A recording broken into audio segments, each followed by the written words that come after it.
What we're doing is we're positioning the corals into the tank, taking regard to light availability, making sure the corals are facing up to the light, and having regard to the amount of current that they're going to get.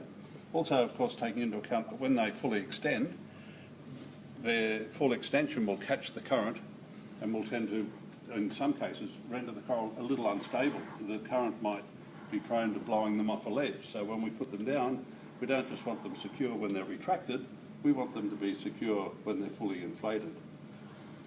Also, if they're not extending well after 3 weeks after we put them in, then we've got to look at moving them to another position.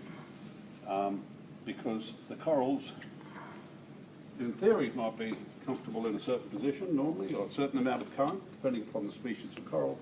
But in actual fact, a bit like gardening, sometimes you'll have a plant that in theory should thrive in a given position. If it doesn't, be prepared to move it. Same with corals. They're a lot easier to move than plants. So keep an eye on how they're doing, how they're looking. If they're extending, they're happy. If they're not extending, they're probably unhappy, and probably you should consider moving them. But always they need access to current and to light, with the exception of some of the orange corals and some of the sponges, which you would tend to be putting away from strong light.